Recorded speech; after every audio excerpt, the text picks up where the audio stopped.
The Film Crickets are intended for mature audiences. Any guests on the Film Crickets do not necessarily share the same opinions as the Film Cricket. Hey everybody, before we play the actual last episode, my kids who have joined us on a couple of occasions wanted to also say goodbye to the audience. So. Yeah, we will never forget you guys, and thanks for trying to make a comment on episode 3 and 4 that we were trying to do. So, thanks for trying. Yeah, thank you guys. Thank you for watching, everybody. I just wanted to say thank you, Film Cricket fans, for watching Dad talk about movies, and Chris Marno, Melanie Howerton, and their guests. Wow. Yeah, we will never forget you guys. And we are also celebrating our 5th anniversary, so comment down below congratulations. Goodbye, Film Cricket fans. Keep chirping about movies. Yep, we will never forget you guys. Bye. Enjoy the last episode of 16 Candles. And keep chirping about movies. So, what we're going to do today, Steve is actually here, well, not only to say goodbye to us, for as the show, but he's going to do his best version of a live intro. Get the fuck out of here. All right, that's cool. I'm going to try. Can you hear this when I play this? Hang on. Yes. Yeah. All right, so that's going to work, I think. Okay. So cool. Actually, we are recording, and we can do whenever you like. We'll try it, yeah. Yeah, well, it's okay. We'll see how it goes. If we screw it up, it's all right. It's that whole thing. Fuck it, we'll do it live. Do it live! Hey, there's always next week. Yeah. No. Too soon? Too soon? All right. All right. Let me try it. If I screw up, we can do it again, but we'll try it. We'll laugh. We'll have fun. All right, here we go.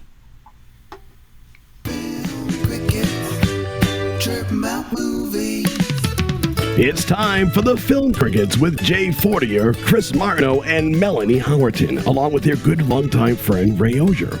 After many years and countless episodes, the Film Crickets have chosen to end with the 1984 American coming-of-age teen comedy film, 16 Candles. So for the last time, does it stand the test of time? Let's find out. Your Film Crickets are on now. Go, Steve! Wow, no pressure. Good for you. The live read from Steve. Yeah, man. First take. I never do it in a first take. It's good. Really? No, I never do it in a first take, so that's actually pretty good. All right. Great. And you know what's so funny? I'm so used to you adding clips when you said 16 Candles. I was waiting for some clip. Yeah. It just my brain is ready to go there. Yeah. Like that. Wow. Well, yeah, thanks. And Steve was, it's been amazing. These last 5 years you have done all our intros. At first, they weren't personalized. They were just like the one that we would do, it's time for the Film Crickets. And then all of a sudden he was like, why don't I do one per show? And I was like, really? Your choice. I didn't want to put that on him. I was never going to ask for something like that. So I mean, really, thank you so much for all these. They've all had personal spins. They, it's been a really great, and we've had great times when you've been on the show. As an actual guest. So yeah, thanks, Steve. No, I appreciate it. It was a lot of fun. You did a lot of great movies. You had a lot of great guests. I mean, it was amazing, some of the guests you've had on. And even sitting down and going through the years, I'm like, everything is judged now by COVID, unfortunately. I'm like, was that pre-COVID? Was that right after COVID? Yeah. So I think it was during. So it was, it's been about 5 years. And I couldn't believe it. That's a long time. And we're all healthier for it. Unless you listen to this guy who was crazy or not healthier. Oh, sorry. That's my RFK impression. So, yeah, and it's one of those things, we all got together and we still kind of do this thing where we all talk to each other via Zoom. I mean, if Zoom's not going away, we all kind of still have our Zoom, kind of withdrawal, or I should say kind of Zoom fatigue, as it were. But here we are, friends talking to each other through this wonderful device. No one's near each other. You know, we're all along the Eastern Seaboard, but because of that, we can still talk, and we still talk about our common passions. So, Steve, thank you for that. I appreciate that quite a bit. And I hadn't seen Steve since, 30 years ago, I imagine. Like, we used to DJ weddings in the 90s. It was my 40th birthday party. Okay, that's right. Wow. That's right. Yeah. You guys, Okay. It was at my But my other than old that, work. I think it was the wedding, right? The wedding. Which was before that. Yeah. Oh, yeah. All right. So, anyhow. So, thank you, Steve. That's awesome. We appreciate it. No, it's awesome. Awesome. Yes. Did you see and by the 16 way, Candles? Yes. Oh, yeah. How many? What do you think about 16 Candles? Before we bring in Ray, and before we talk about the breakdown, don't give me whether it holds up. What do you think about 16 Candles? I'm glad I lived in those times. Okay. Me too. All right. Like, I can dig I'm it. glad. I'm glad. To me, it's like those were. What I think of it. Did I ever experience that exact type of? No. I go to parties that big and with grown-ups, and it wasn't like that.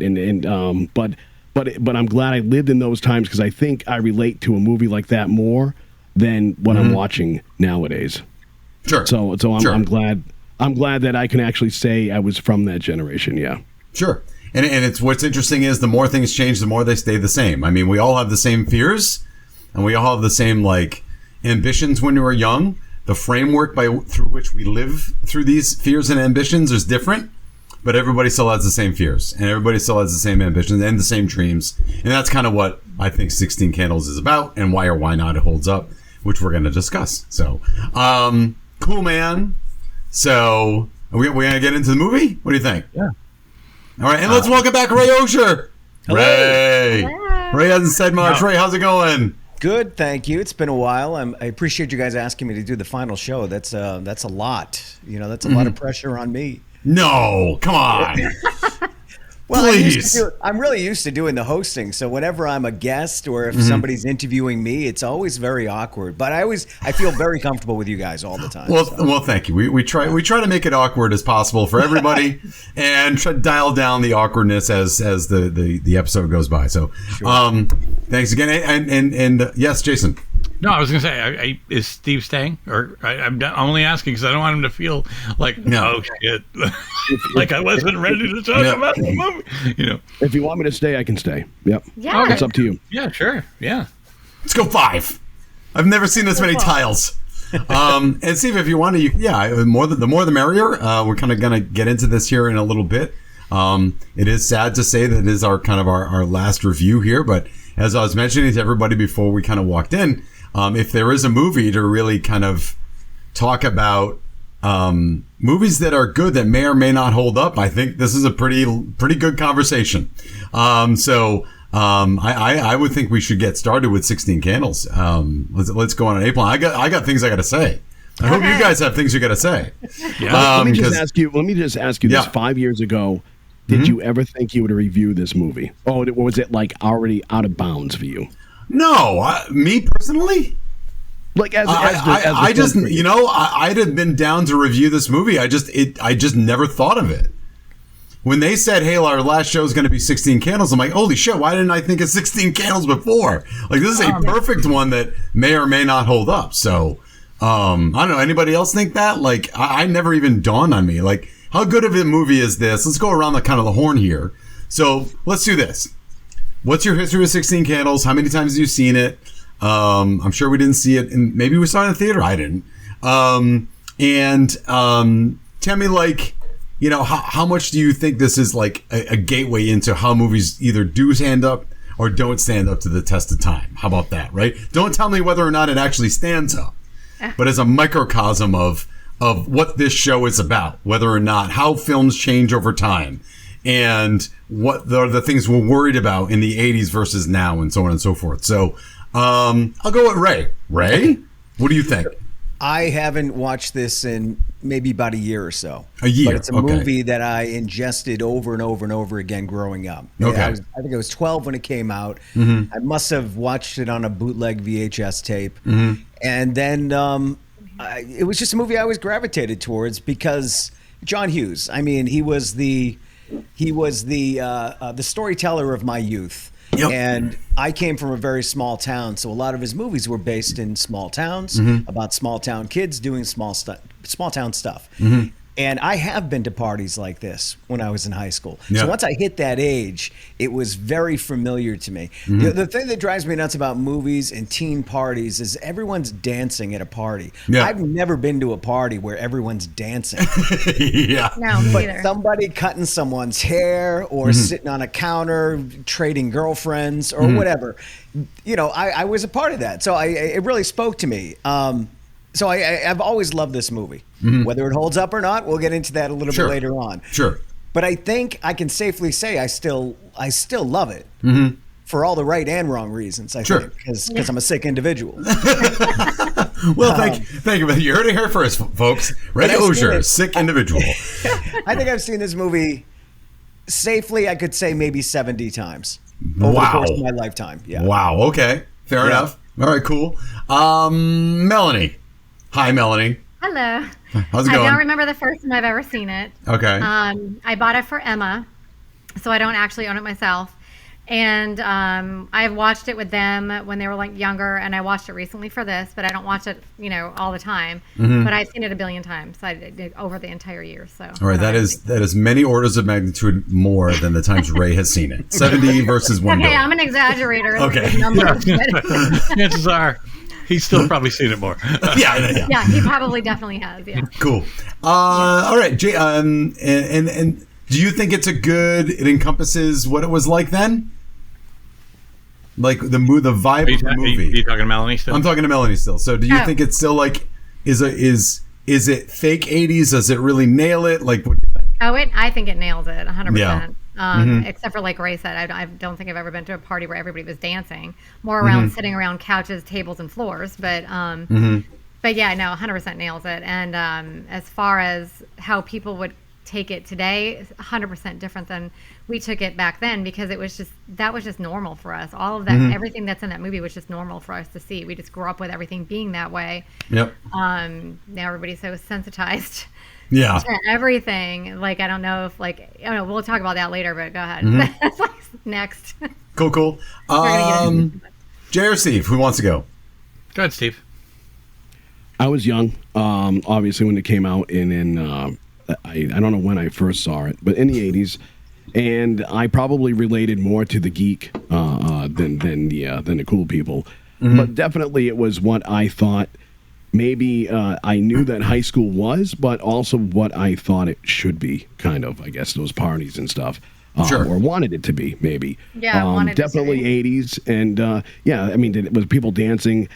And I brought up earlier the adult. They go to a kind of an adult's house. Well, the guy was kind of older. He had a really nice sports car. He has his own house, pretty nice house. That was where it was kind of weird. But yeah, I definitely, for me, it was more maybe a little 80s fantasy.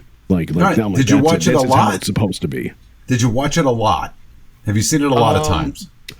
Watched it because obviously it was a big VHS kind of thing when it came out eventually, and then it was on reruns for a lot. I mean, the cleaner version was on reruns, and so I actually not as much as Ray, absolutely not, and that's cool. I think that's awesome. But maybe I've seen it 10 times or so. Okay, cool. Jason. So actually, just so you know, he may have looked like an adult, but he was technically a senior. According to the movie. They just made everybody older as far as every actor was already in their 20s most likely, except for Anthony Michael Hall and Molly were younger. But I saw it on cable right after it came out on cable, so around let's say 85, possibly when I saw it. I remember my dad was watching it first, and I came in. Well, he was just watching cable. I know. Right. Yeah. And I was like, "What are you watching?" He goes, "Some crazy movie." It's it's in our wheelhouse 100%. As far as whether it's what it was like as far as our world, I think we all related to something in this movie, because I mean, John Hughes was what they said was somebody who had a finger on the pulse of youth. He really, well, because I think he never grew up. I think in his head, he was still that kid trying to make it in his own high school or whatever, and he was always thinking like that.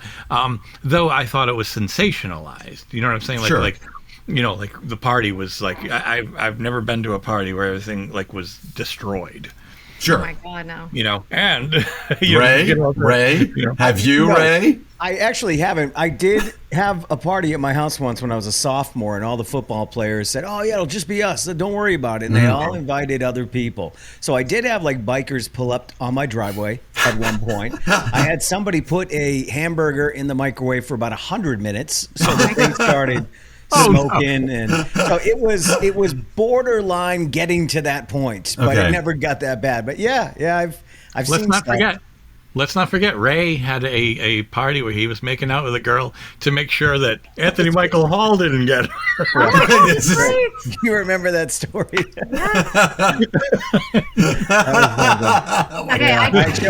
I showed him. You got him. You got him. I do remember a couple holes in walls, and then I remember somebody like spilling a bunch of their ashtray on a carpet in someone's house, and then they took beer and they dumped it on the carpet and smushed it out, thinking it was clean. To put it out. Oh my God. Teenager logic. Nasty. They'll never know. They'll never know. Just put the table over the cigarette burn. No one will know. Yeah. All right. Well, like I said before, this was I watched this as a pirated version. I can still see the label; it wasn't misspelled. So my grandmother was famous for either misspelling or mislabeling it, or mislabeling it. So it was definitely 16 Candles. I think it was a request because I like John Hughes movies so much. I saw Ferris Bueller's Day Off. I wanted to keep watching Ferris Bueller's Day Off. I love Ferris Bueller's Day Off. And I like that sort of thing. I didn't like Breakfast Club as much when I was younger. It was just too damn serious. I didn't want to bother with that. So 16 Candles and Ferris Bueller were kind of my go-to. And I was never big on Pretty in Pink. I just not a giant fan of Molly Ringwald. I don't see what the big deal. Like, she had 3 movies and they kind of like fizzled out. I know she keeps working. I'm not taking anything away from her acting ability. I just never understood why people were so crazy about it, but she was so good in this movie. I have a take on that. Yeah, and I think what John Hughes nails in this movie is what it was like to be a kid in high school back in the day, and the things that you were afraid of, and the things that you aspired to, and just the high school itself, that old yellow orange brick that they don't make high schools out of anymore. It reminded me of my high school back in the day, North Smithfield Junior Senior High. The hallways looked the same. The cafeteria looked the same. The awkwardness of dances is the same. And people aspiring to be something, but still trying to be a part of their clique. You know what I mean? Like, everybody had their, you're this and you're this and you're this. And so I'm going to do the IMDb breakdown, but I want everybody to kind of recognize a treatise that I want to follow a little bit, and we don't necessarily need to be the whole show, is that this movie is kind of a version of Pride and Prejudice. And I don't mean to get all heady on you, but just because someone is rich doesn't mean they're a bad person. And just because someone looks this way, it doesn't mean they're always that. Just because they move in these circles, it doesn't mean they're going to be that person. You can't take your prejudices with you, which I think a lot of this movie is about. So I want to explore that, but first I got to put on my readers because I'm that age. And that's right, I have a pair of readers in every room in my home. That's where we're at, folks. All right, so let's see. 16 Candles came out in 1984. It's rated PG. Rated PG. Rated PG. Did anyone watch this on Amazon? Yeah, it's shocking. Did you see the string of warnings above the top? Nudity, smoking, alcohol use, like PG. But I get it. There was no other ratings back in the day. A girl's sweet 16th birthday is anything but special. Her family forgets about it, and she suffers from every embarrassment possible. Written and directed by John Hughes, starring Molly Ringwald, Anthony Michael Hall, Justin Henry, Michael Shuffling, and I don't know a lot of other people. Anybody famous I'm missing? Did you say Paul John Cusack? Did you say Paul John Dooley? Cusack, John Cusack, and Joan Cusack in it, and the dad. Who's the dad? Right? Paul Dooley. He's been in like 1,000 things. Strange Brew. Who? That's right. Oh my God, Strange Brew. You're right. Strange for you. Okay. So anyhow, Zelena, I can't. Give me a second. I have a take on the Molly Ringwald thing. All right, that's cool. So go ahead. Talk to me. Well, I think she's girl next door adorable. Mm-hmm. And I think that's what is so relatable. Okay. For regular guys like that watch this movie, and maybe girls too. Mm-hmm. You know, she's not like this hot. She's not like the girl who gets her hair cut. Yeah. And I'm not saying anything bad about that person. I'm talking about in status. Not everybody can relate to that person. Yeah. You know. Sure. Did you guys think she was pretty though? I always wanted to ask guys that. Yeah, I think so. I think she's cute, or do you think she's pretty? I think she's next door pretty, next door girl pretty. I always wanted to ask Molly. guys what they thought about that. Yeah, Molly. About Molly? Yeah. Yeah, Molly. Yes. I would say average. Average. I would but the say back in the personality was kind of cool. Yeah, I would say back in the day, I would say that.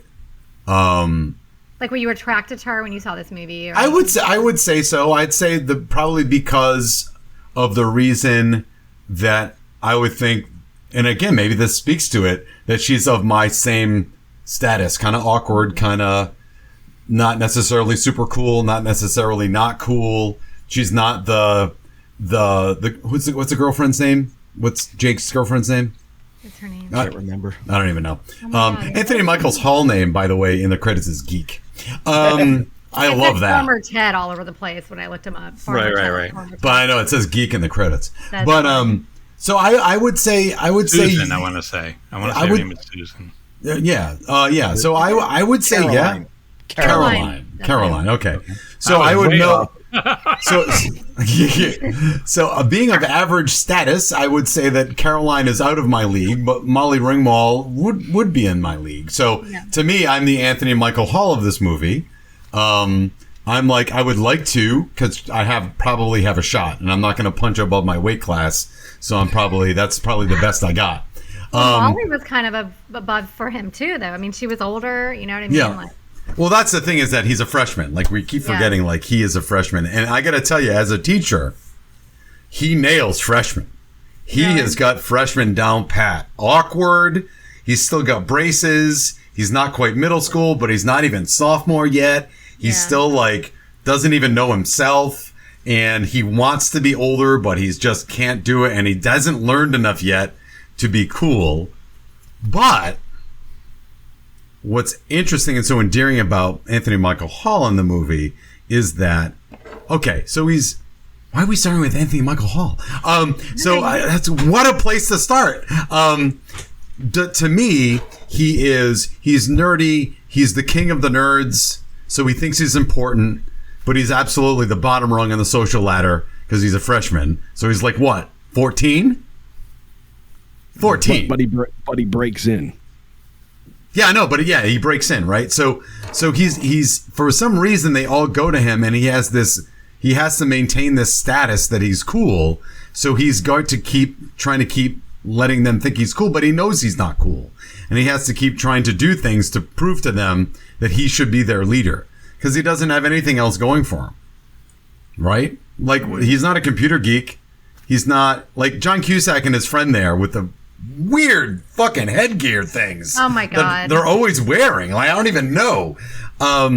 He's not, he as far as we know, he doesn't have any of those other nerdy attributes. He's just like, I don't know. Anybody else on that? Or I think he's setting himself up to be cool, and he's telling people he's cool. And the more people he tells he's cool, they'll think he's cool. Right. And he's finding people that are slightly underneath him for him to lead them. Right. And I mean, I've seen it. We refer to people, my wife and I, as Farmer Teds, when we see somebody that's on the top of a small bubble, that's kind of the king of the nerds, king of the bakers, king of the waiters, whatever. Yep. He's a Farmer Ted. That's a Farmer Ted. Everyone looks up to him, but he's really not at that high status. Yeah. So he's aspiring to be Jake. Exactly. Yeah. But if he tells enough people he's Jake, and if he can get, everyone to know that he's got Molly Ringwald's underwear, he's building his cool status. Yeah, his cred. So Which while this is how you guys have to build your status. I got some underwear. Yeah, I know, and that's sad. Isn't that sad? It's a real reflection on us. We suck. I keep honestly, like that's why I keep telling like my students at school. I'm like, don't bother with us. Get a puppy. Just get a puppy. Wait till we're a little more mature. Get a puppy. Don't date us. Don't bother with us. We suck. Hey, let me ask you a question while we're talking about the panties. Like, I don't think no, that's a statement. Okay, yes, right. I don't think that would be cool status today. Yeah. So what is Right. today's equivalent of panties for some guy to say, look what happened? No. Or would he even do that? Are guys still like that? No. Okay. No, I think there's other ways that happens, and it's actually a little more dangerous. That's actually kind of innocent. Is it maybe like Instagram? They're like, she's following me. Yeah. Look at that, everybody. Oh, Yeah. yeah, maybe you're right. Yeah. Yeah. I would say it's more digital now. Yeah. Yeah, I think, and for that reason, it's a little more dangerous. The youngest person there, the freshman, and then you're talking about the senior. But what made him cool? I mean, obviously he was rich, drove a nice car, good looking. But was he I don't think he was an athlete. Was he a football player or anything? No. I saw him working out at the I remember gym. that, yeah. But I don't know if he played a sport. I'm not sure. I'm assuming he did.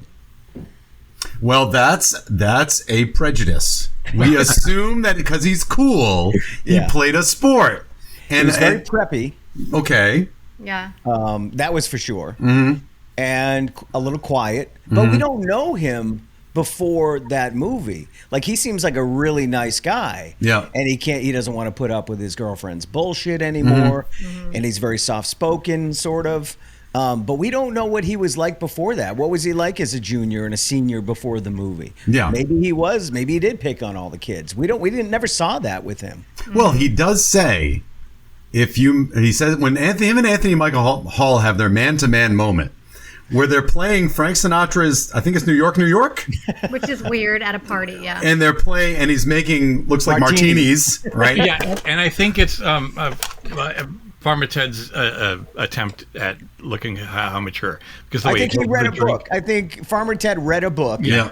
How to act at parties, and it told him, martinis. It was a book from 1952. The way he offers like the cashews or pretzels or whatever, like the way he offers it, it's the way he holds it with his hand. Yeah, It's very fun. He probably read it in a book, but when it comes to practice, when he's actually one-on-one with somebody, that he's like with a girl, he has no idea what to do. Sure, yeah. Right. Stick it So on the page.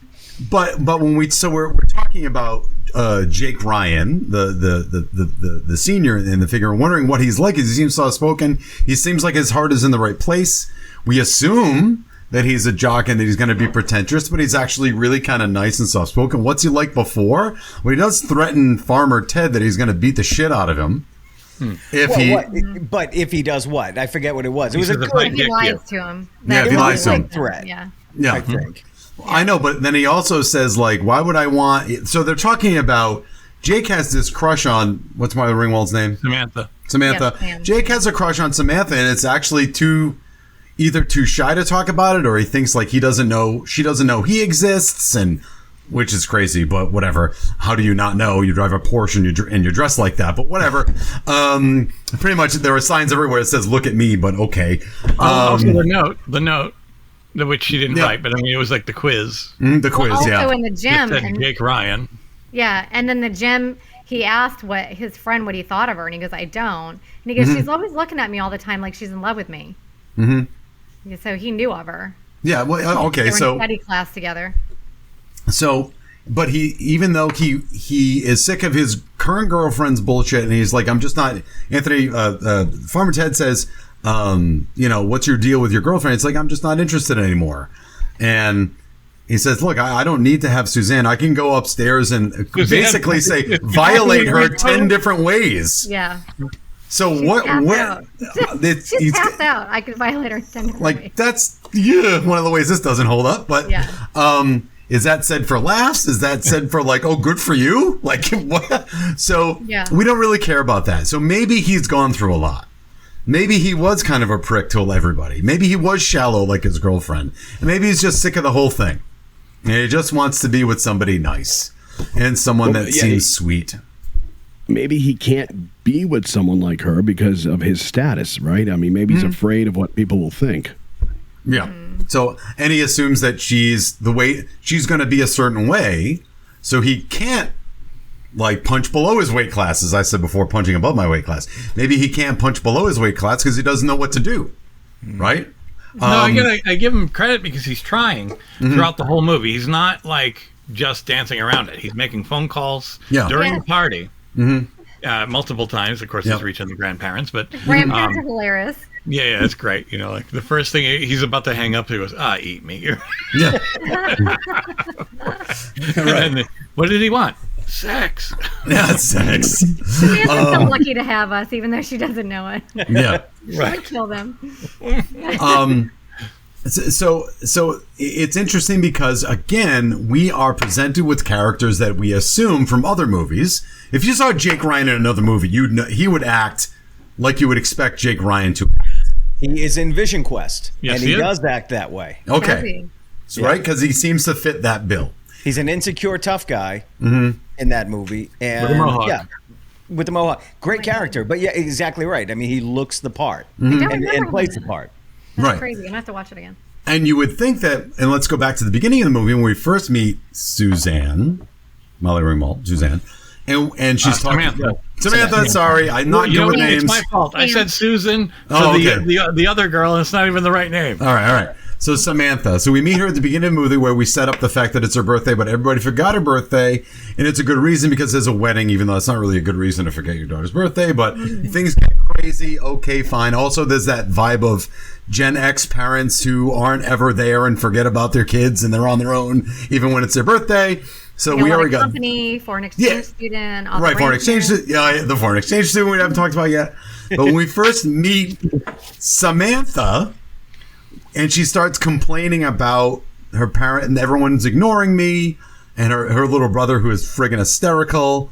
Like everybody kind of fits that bill, and we expect her to be more whiny. I at least expect her to be whinier than she is. Yeah. But then she kind of like isn't. Like, I'm expecting her to be a little more, I can't believe everybody forgot my birthday. But she's actually kind of, even though she's depressed, she's kind of taking it in stride, which helped me to follow her plight a little bit more. She does deserve to be happy. You know what I mean? She's not just a spoiled brat, which she could be. She looks like she could be, just like Jake looks like he could be. Yeah. So it helps us to kind of follow her a little bit and not get sick of her plight. And also because John Hughes, I think, and I'll shut up, John Hughes really encapsulates a day of high school so well that and because we identify with Samantha's day in high school, of all the shit that goes down on the bus and in the hallway and in the classroom, you know, it makes us kind of get behind her to really feel for her that she is being ignored. And I don't know, to me, that's the stuff I picked up this time rather than when I was 12 or 13 when I first saw the movie.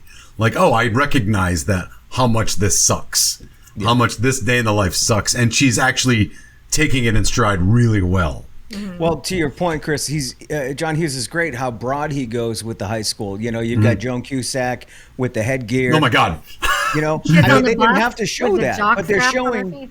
Yeah. They're showing that there are other people in that school, not just our main characters. There's a lot going on. So you're not so much going to focus on just her. So you do feel her plight. Yeah.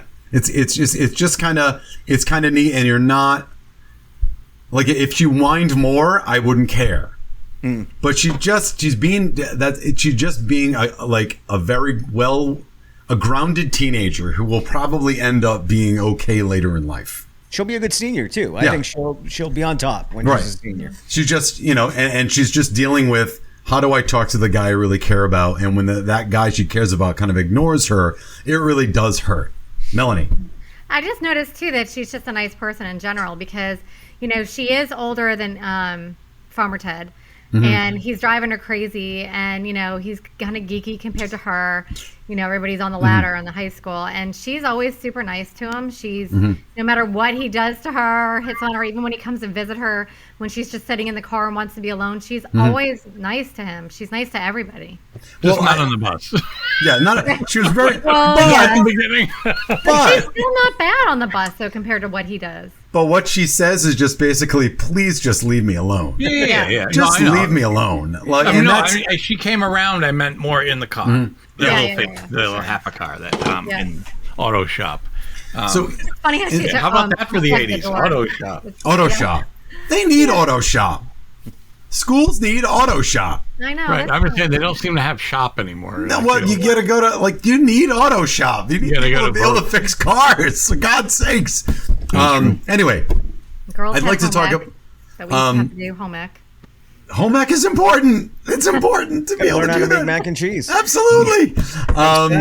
Or if you're making cookies with your food service class, don't eat the cookies that aren't big enough to make a cookie. What?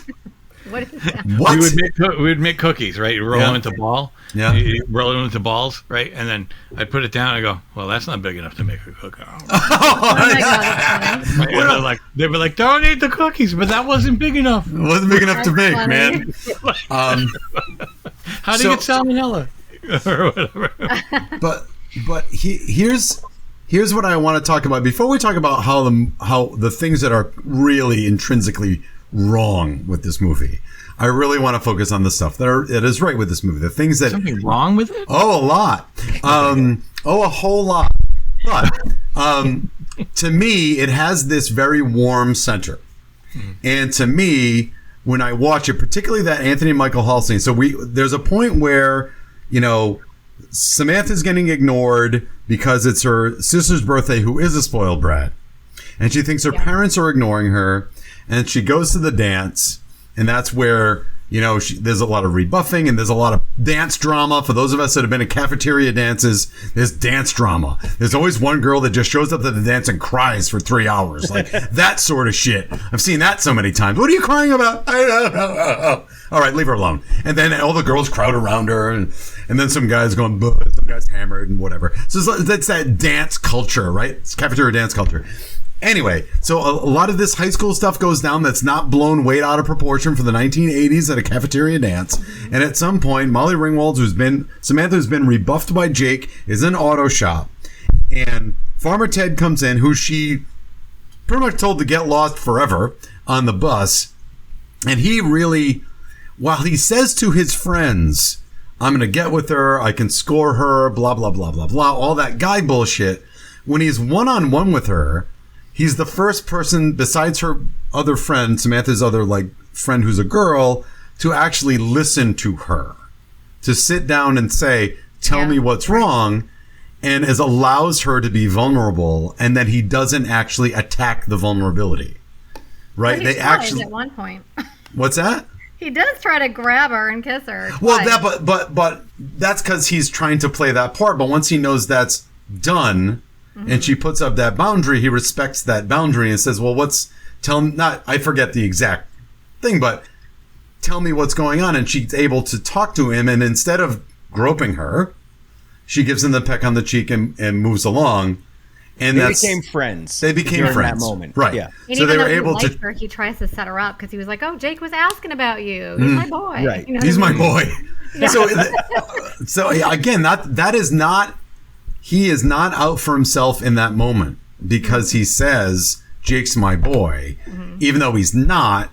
He asked about you. He did, He did too. He did. I love how he goes, he did too. I love how he does that. Yes. So I got to say, let me put this out there. I think this is one of his best performances. Sure. And I know that Anthony Michael Hall isn't known for best performances, but this is, for a teenager, his age, his performance was amazing. Sure. Sure. And I don't think any of his other movies hold up to this performance. Yeah. Yeah, I would agree. I think it's got a little more nuance, a little bit, because he's able to do those things and still be his awkward self, but show that I can listen, even though I'm going to pretend like I don't listen. I can listen. And even when he has that conversation with Jake later when he makes the martinis, he actually is listening to Jake. Yeah. He doesn't necessarily have an agenda. And he says, and he does care for Samantha. He knows he doesn't have a chance because he's with Jake, but he does care for Samantha because he says, if you dick around with Samantha, I'll find someone bigger than me to beat you up, which I think is just great. It's so nice because I can't do it, but I'll find somebody who can, which is bullshit too. But he's just saying, he's like, just don't, I don't deserve her, or I can't get her, but don't hurt her because I know there's someone in there, right? Think about that's a very sweet thing. Yeah, even though he loves Sam. I noticed that. Yeah, it's such a sweet thing to do. Could we do we address the many elephants? Sure. So before we talk about that, let me just predicate that with the following: that we have made the case that this movie has a sweet center, that we can identify with it, that we can identify with the characters of it. We think that the characters are well fleshed out, and that we are rooting for them. And at the core of this movie is something that is endearing and sweet. Now. And it's also funny as hell. And it's funny. Yep. Great performances, right? Mm-hmm. It totally speaks to our generation. Mm-hmm. Probably more so than most of the movies back then. This is the movie. A lot of people say it might be the Breakfast Club, but I think this is it. It's a bit more well-rounded. So all good things. And easier to watch than Breakfast Club. For you. Easier to watch. Well, I'm just saying, like, not for that reason, but it's easier to watch in that it's not watching. You're not watching a play. Breakfast Club is a play. Yes, Steve. Let me just ask this, just for the record. So this was the first one to kind of come out right before all the others. This is the first time we've seen Molly kind of in a film. Yes. Mm-hmm. Okay. Yeah. So this is the first of a lot. This is before. It's not like we saw the other movies and then so we've never seen these characters before or her. No. Okay. No.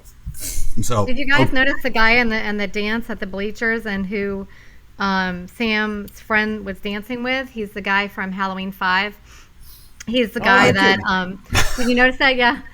That all I remember from that guy is how he reacted to Farmer Ted. He goes, "She's totally serious, dude." That guy, exactly. And I've never seen anybody react like that with a snap. Yeah. I do that all the time. What are you talking about? Yeah.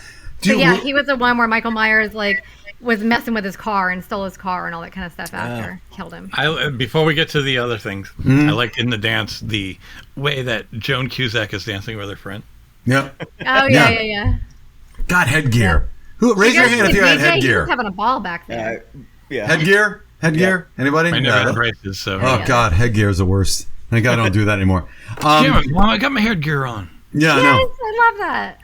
And poor Farmer Ted, he referenced something. He referenced something that is, well, my dad told me to do this, or that he puts on his headgear after he makes out with whatever her name is, Caroline. Yeah. Caroline, he's like, oh, it's nighttime. I have to put my headgear on, even though he's like, whatever. Yeah. Okay, so this movie has this sweetheart, and it's got these great characters, and it's got this great script. but at the other side of it, before we get into the really inappropriate things, the other side of it is that John Hughes puts in slapstick sound effects. Whenever, it happens so much. There's the scene where we have the shower scene where Molly Ringwald is looking at Caroline in the shower naked. Yes. And the kettle drum comes in. Bong. Yeah. What the hell? And it happens a couple other times for emphasis, bong. When they show her panties. Yeah. Bong. And I'm talking about Jake's girlfriend. Oh yeah. In the car. Mm-hmm. Yeah, bong. Oh yeah, when he looks, yes, he's in the car. It was the guitar, and then and of course the long duck dong. And every time they say his name, every time they say his name, there's a gong. Yeah. They already made him a cartoon as it was. I know. And then they have to add the gong. They add the gong. Yeah. It's ridiculous. You look at it and go, holy smokes. And I think when at the wedding, eventually, the sister gets married at the end of this, right? At the wedding, when she's on the painkillers because hysterical, she's on her period, so funny. Which is, that's not a joke. It happens all the time, but we're gonna play it for laughs. She's on 4 muscle relaxers, and at one point she flings off her shoe, and you hear a wing sound. Like, what are we doing? Like, I thought this was supposed to be like something that's like really endearing, and it's already funny. I don't think that we need the sound effects. No. Or maybe we do. I don't know. It was funny still. Anybody else I know. The sister looked like she was on sedatives even before she got on sedatives? Yeah. And the way she talked and the way everything, like... She wasn't a great sister. I'm glad the movie was not about her. Her walk down the aisle was amazing, though. That was funny. Yeah. That was very funny. Just like stumbling around. The teapot. Yeah.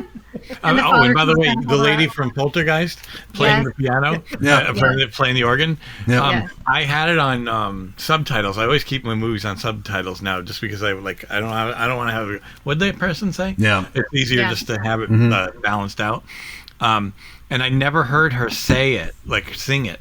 So she's singing, "Here comes the bride." She goes, big, fat, and wide. Big, fat, and wide. Wow. All right. Yeah. So, I don't know, just kind of funny, random, because obviously the bride was not, so she just sang it anyway. Right. That's hilarious.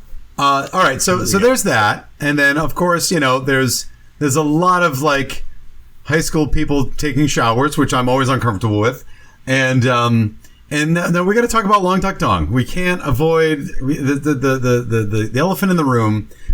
Ken Watanabe. Who is it? No, Getty. Watanabe. Watanabe is Getty Watanabe. Not related to Ken. All right. So apologies. I got the name wrong. Getty Lee. Getty Lee. Yes. Right. And he's later apologized because that's not how he talks. I've heard him apologize for it. Okay. Yeah. I've heard him. He's like, that's just what they told me to do, and that's what I did. But I don't think he's as upset as some people are. No, he's not. I think it's the same as that.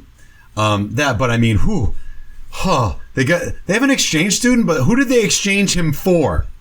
Oh, that's a good question. Sam didn't go anywhere, right? Right. So you always have to have an exchange. Because they never show that in movies. It's always like one person gets one. Right. You know what I mean? Yeah, maybe. Definition. Exchange. Yeah, but we don't know. Maybe it's not within the same household, because my cousins had an exchange student from Japan living with them, and they didn't send anybody. And I'm better off dead. All the movies you it's never not seen from the same house. But did they come with the gong? Right. Wow.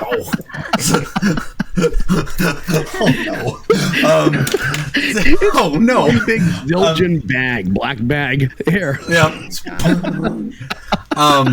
He was 28 years old when he did that. Wow. And from Utah. Is he really? He's from Utah. Okay. Oh. So him. So he had to put on an accent, and they told him not to tell John that he wasn't foreign until like a day in or so. Oh no! He was already playing the role.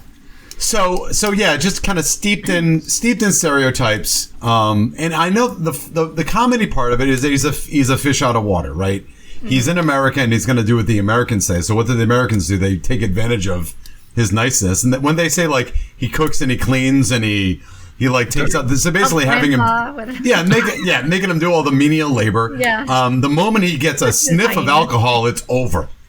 He is American as can be. He's hooking up with strangers. He's driving around, drinking old style. Go ahead. He was already I don't want to say aggressive, but I'm saying he was already putting himself out there at the dance, and there was nothing that indicated alcohol at the dance. Sure. He was already holding on to her like this. Yeah. Asking her you're a big teaser, and she's like, I run, I bet you boys catch you or something like that. She's like, they haven't caught me yet. I run the 40 and something that's right. flat. And he goes, flat? And he looks down at her chest.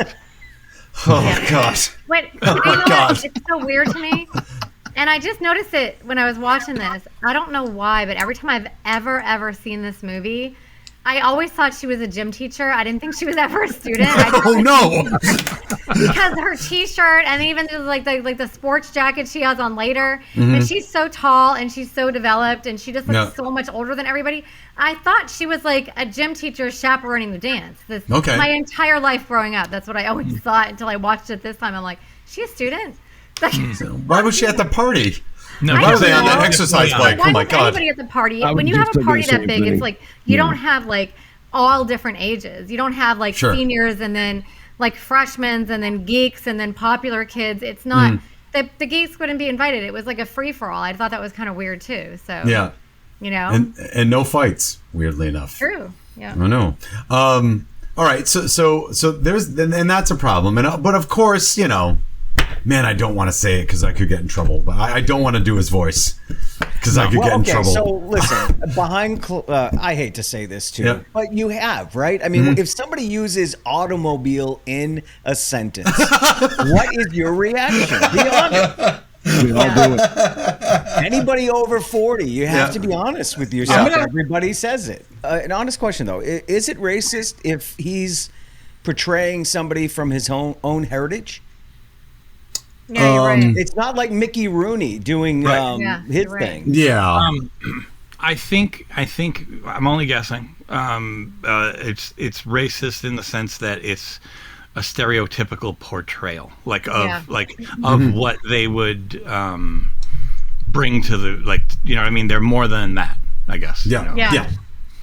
Okay, But was it any different?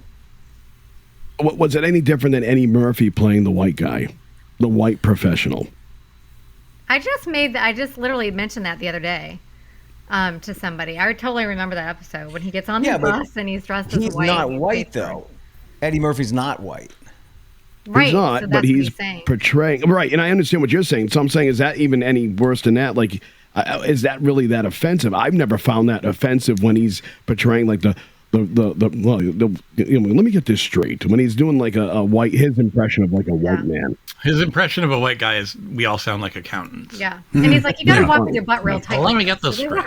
He has this high-pitched voice or something. Like, it's very funny. I don't mind it. But care. I mean, here's the thing. We're not a marginalized 100%. group. Yeah. So I think that it's sometimes worse 100%. when the white people do it. Yeah. Watanabe, what's his name? Watanabe. Getty. He's obviously just. I mean, there may be people like that in his homeland, you know? I mean, he may have played that because his cousin was like that. I don't know. I never saw that. Obviously, it's not appropriate in today's society. For sure. But he's playing that. It's his heritage. It's his right to play it any way he wants. Right. Yeah. It's probably not. It's not like Mickey Rooney or anybody playing like a white guy playing the Chinese guy. Yeah. Right. I'm laughing only at the audacity. Right. It's crazy. I'm not laughing at it being actually funny. It's one of those things that it's just it's not to that level. No. Yeah. I think the pushback, if I remember properly, the pushback on any of that is there was a large chunk of time in American culture or American cinema where Asians were the butt of the joke for a long time. Okay. I get it. And so I think they're just kind of like sick of it. Enough is enough. And I don't blame them for that. Like I'm done being the butt of the joke. Yeah. Whereas Eddie Murphy can do the accountant voice because we've never been the butt of the joke. True. But no, they've kind of like had it with that. And then another group comes by and says, well, we've had it with that. Well, also a white guy wrote that. Yeah. Yeah. True. There you go. So there it is.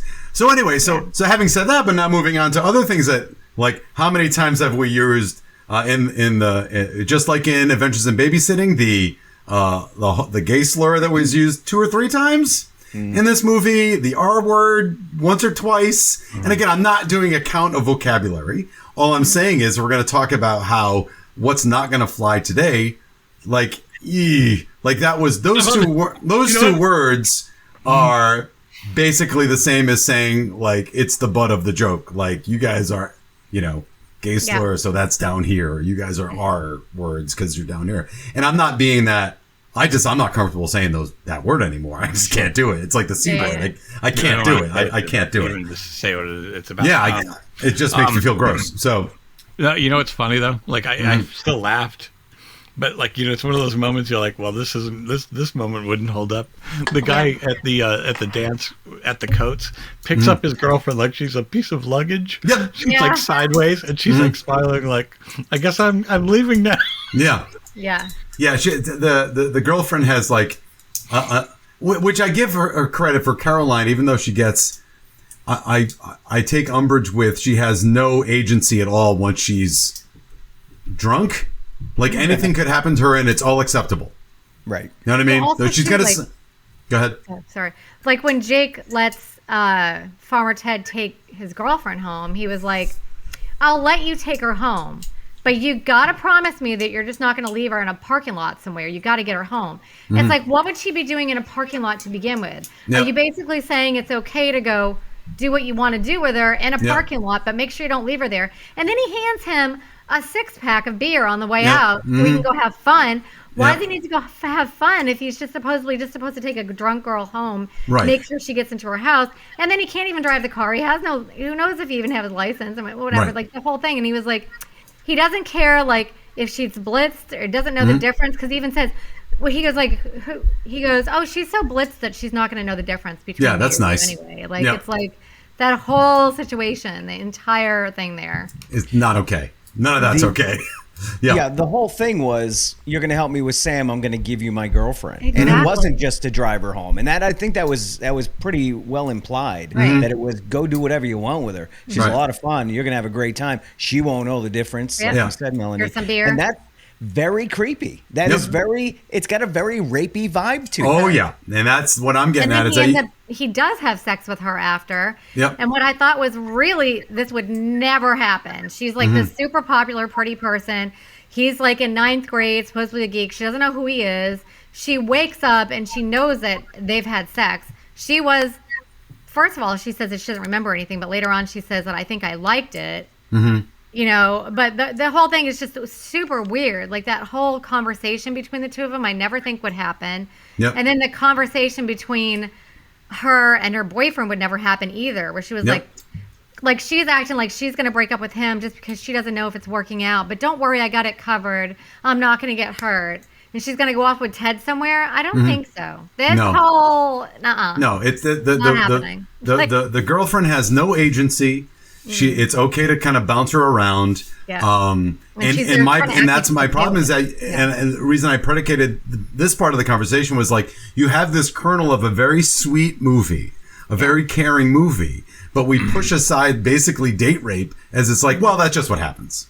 And it's like, God, you were doing so good. You were doing so good. They did try to cover it up, though, by giving him the beer. He was trying to get Farmer Ted just as drunk as her. Yeah. So that it was, because, you know, that's a code. You don't sleep with somebody who's drunk and you're not drunk. And I'm not drunk yet. We can't do this. So I think the fact that Farmer Ted got drunk made it a little softer. Yeah. Not great, though. They had a weird connection. Did they stay together? Absolutely not. No.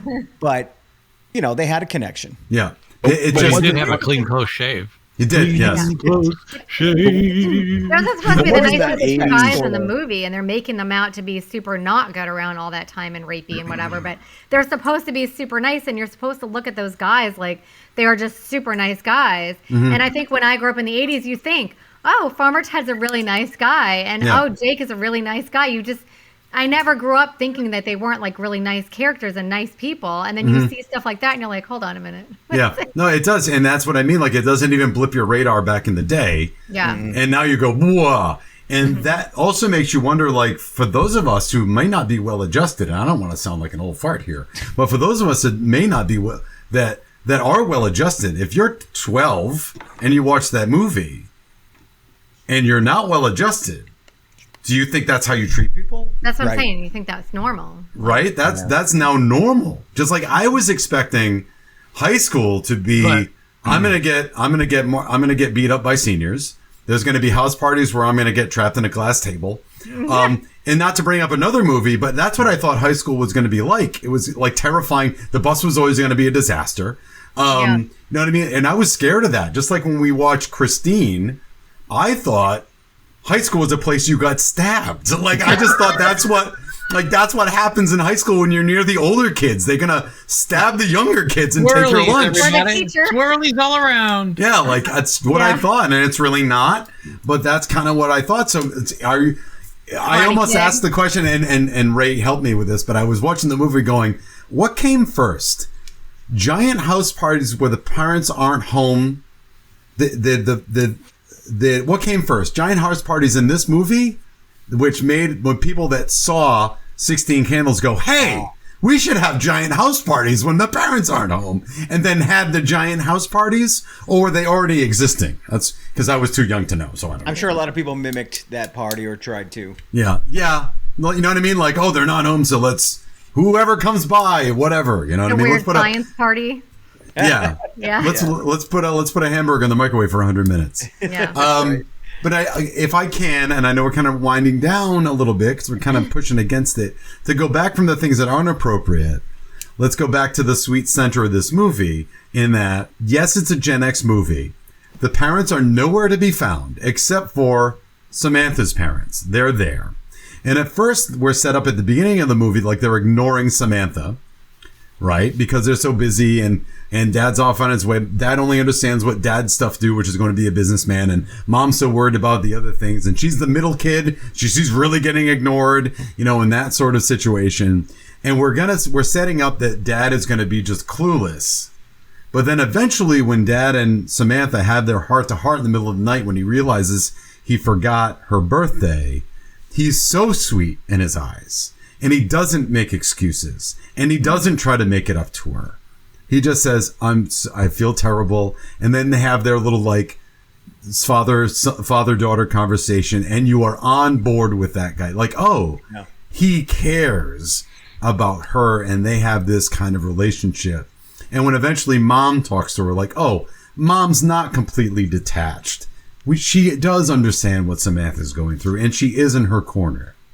And that Sam to me is also, not to interrupt, I'm sorry, but Sam is also into her family, which she could not be. She could take him or leave him, but she does love her family, and that shows too. She has a great conversation with her dad. Every dad hopes their teenage daughter will talk to them like that. That's kind of what I was thinking. Like, I don't have answers. If you want to talk, we can talk, because he doesn't have any answers. Basically, he gives the standard.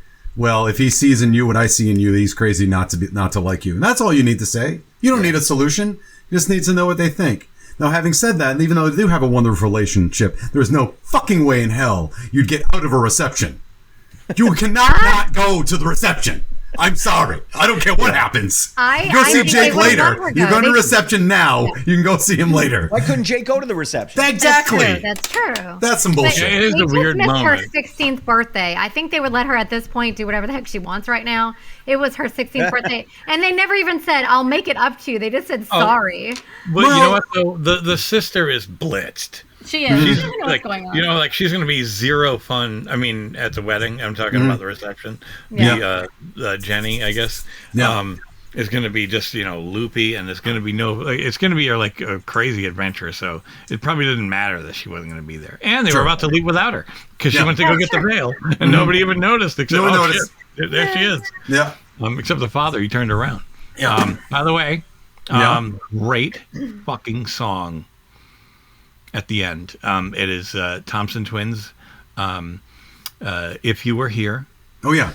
As that's playing when he's picking her up, and then when they're sitting across from each other on a glass table. Yeah. Sitting on top of a glass. Two, not fully adults, but kind of there. Yeah.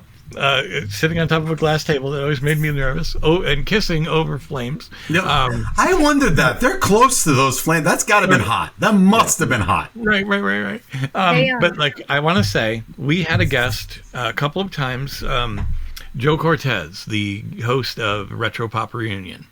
He said back in the day, he did Back to the Future with us, and we did a movie soundtrack special. Okay.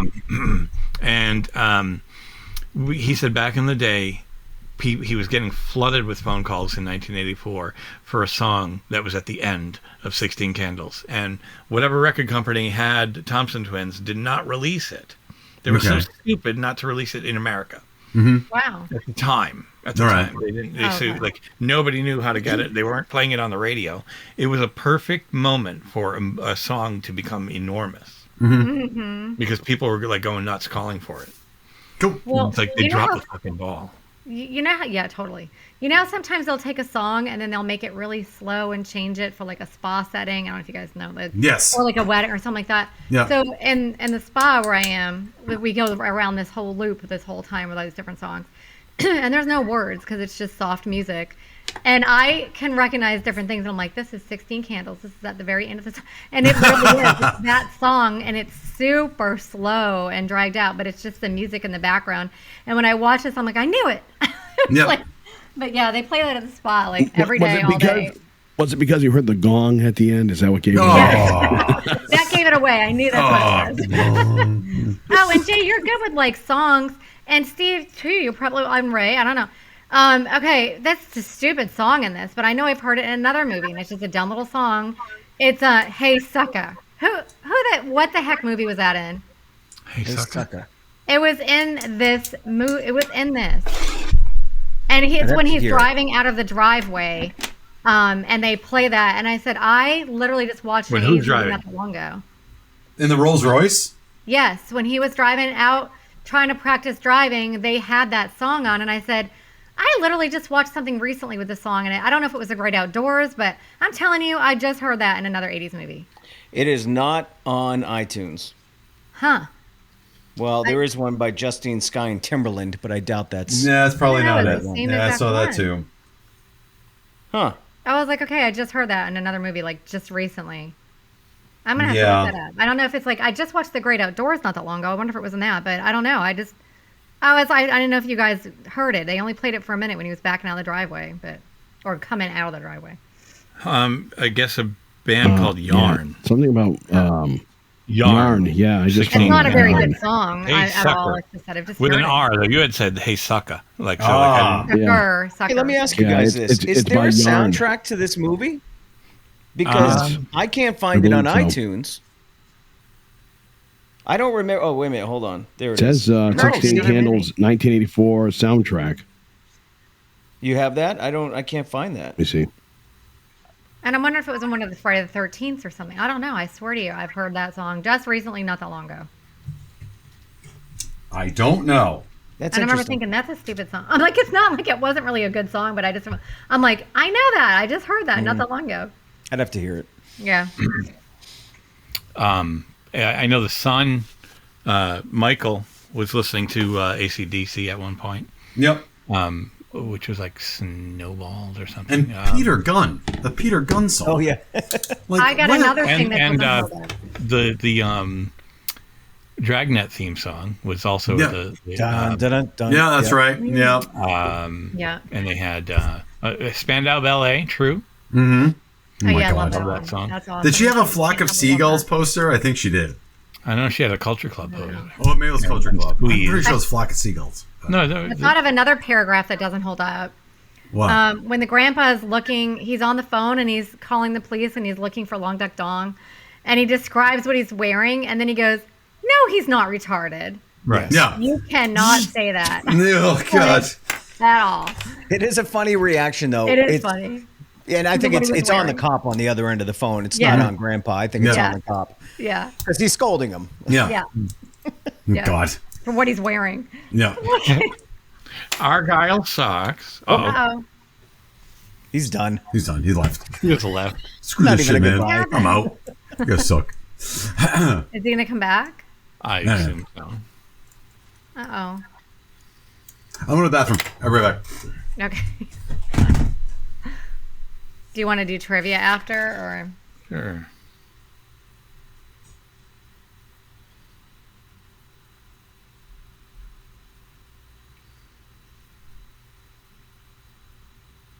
What the hell's my phone option?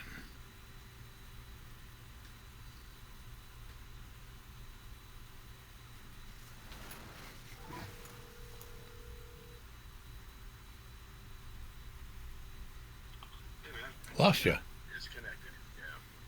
You coming back on? Yeah, I'm gonna try to. Okay. It says troubleshoot, but I don't know if that's gonna help me. I don't know if I have to change support. What the hell happened? That sucks. Sorry, Chris took the opportunity to go to the bathroom. Oh, good. All right. I'm trying. This is rolling out the red carpet. All right, that's you getting in there. You know, a piece of trivia I didn't put in here, which I thought was Usually. weird. I guess when the dad is like I don't think it matters apologizing. because you joining in, it knows it's from you. And I'm going to put it all together in one track. Yeah, okay. I'm not doing separate tracks. I don't like that anymore. I'm too old for this shit. AIRP. Come on. It says it. I'm trying to join. Okay. No, So that's you know, that's not another me. piece of trivia, but I didn't put it in there, was when the dad's apologizing to Sam, he asks her where her underwear is or whatever, and then he thought that was really weird that a dad would ask his daughter where underwear was, so they. Oh, he says no. Make cut it sure out. you remember that you wear the pants in the family. No, that's No, right. but note that there was a line that was cut out of the movie. Oh, it's cut out. Oh, Where, all right. yeah, he asks Sam in the middle when he's apologizing. He asks her, "What happened to your underwear?" Oh yeah, that would be. And very he thought that was a really weird thing to ask his daughter. So they. I cut would it out. say. I would say. And then actually, I did put another piece in there. Not that, it's something else I was going to say, but I did put that in there. Cool. Did you get Steve? Yeah, I'm on with him now. He's He- coming Okay. back. Puppy.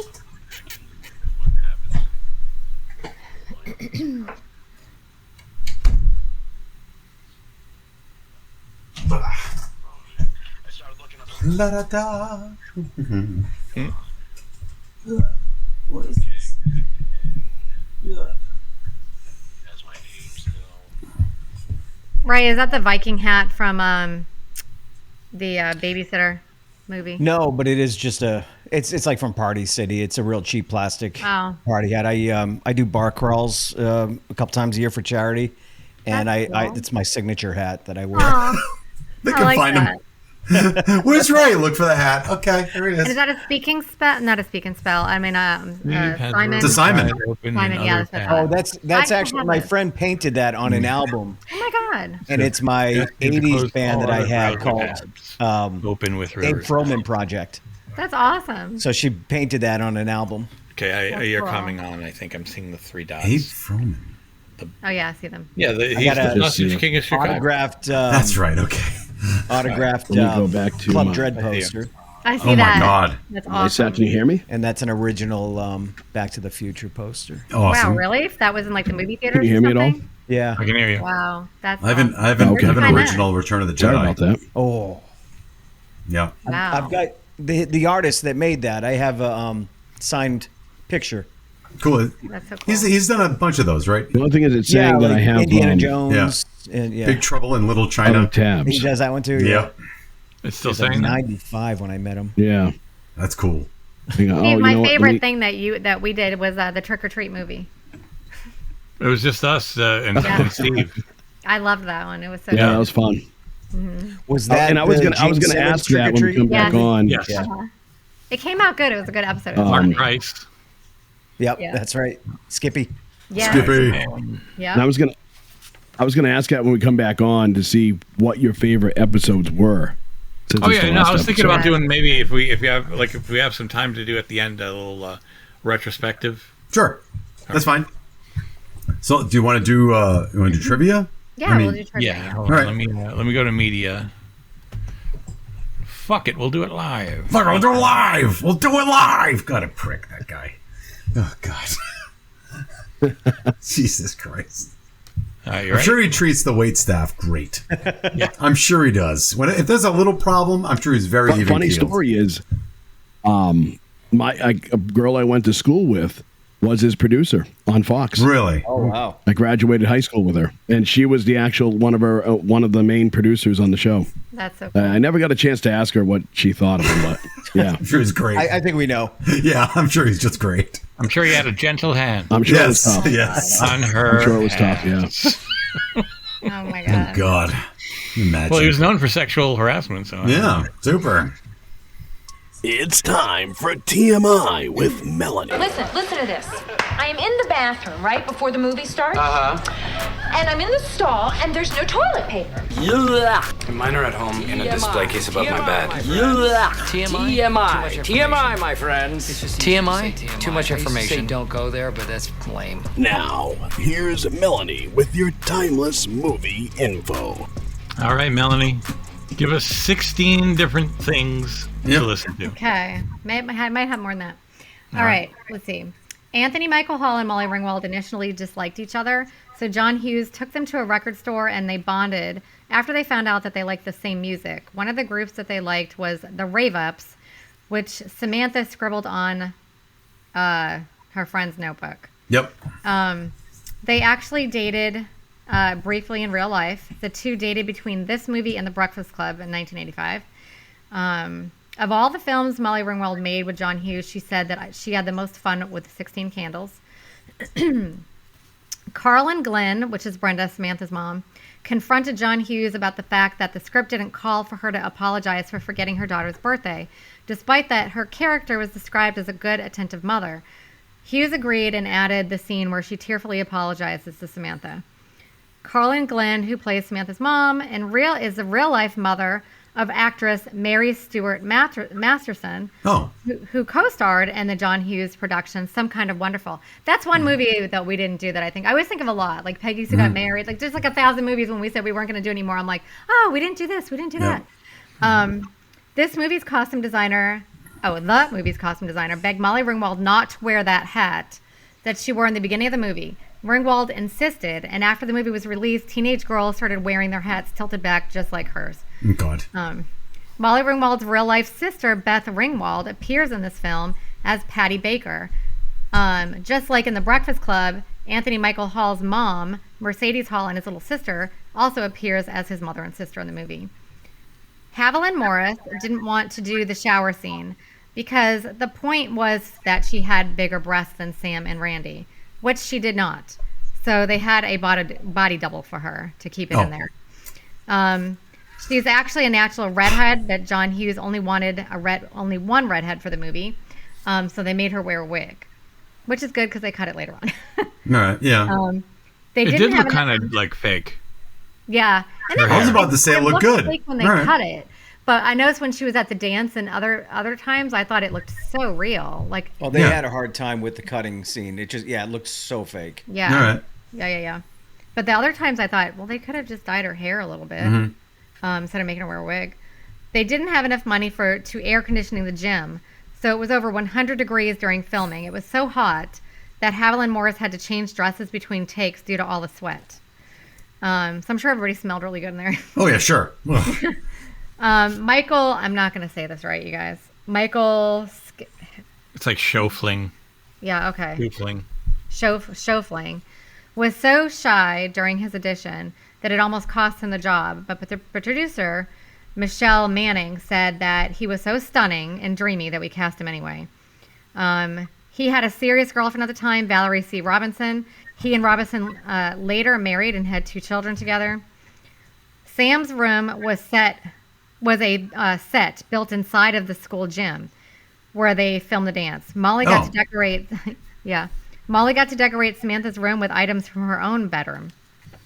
The same moving shot of the exterior of the high school was used for the beginning of this movie. It's the same shot. What I'm trying to say, it's the same shot in Weird Science. You can actually see the same people and making the same movements in both movies. All right. Yeah. Long Duck Dong's accent was inspired by Getty Watanabe's Korean friend. So he based it after his Korean friend's accent. Okay. He also says that the gong sound effect was not included in the script at all. I think that when they added it, somebody must have had a few beers or something. No, it would be funny here. The gong. He was kind of surprised when he watched it and heard it. Yeah. He's also very ticklish. He said that John Hughes actually tickled his feet to get him to laugh hysterically in the drunk of the skunk scene. Okay. Well, hey, then. At least, wait. At least he's in his 20s. My God. Yeah, I guess so. Like he wasn't like, hey, who's this 15-year-old? Yeah. Wait, tickle your feet. Give me your feet. Come here, give me your feet. Yeah, oh yeah. my God. Oh, and he just seems like a funny guy. It says during the Steve scene, I Lavoie. watched this because you can see them cracking up. But during the dinner scene at the dinner table when they're all sitting around, it said many of the younger cast members can be seen trying to hold back laughter and smiles.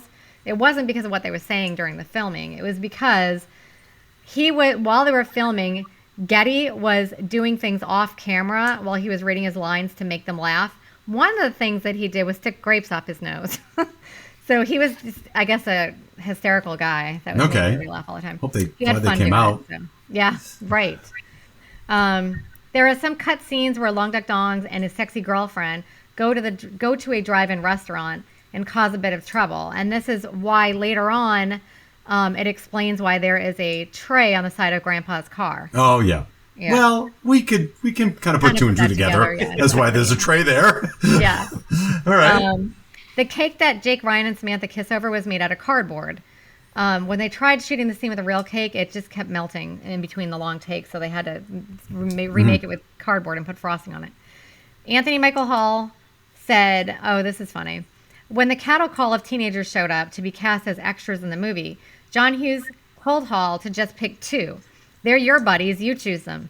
Hall picked Bryce and Wheeze, Farmer Ted's wingman in the movie. Bryce was played by none other than John Cusack. That means that John Cusack probably owes a great big deal of debt to his Anthony Michael Hall. Mm-hmm. And he goes, I don't even think he's really aware of this to this day, he said in an interview. Nope.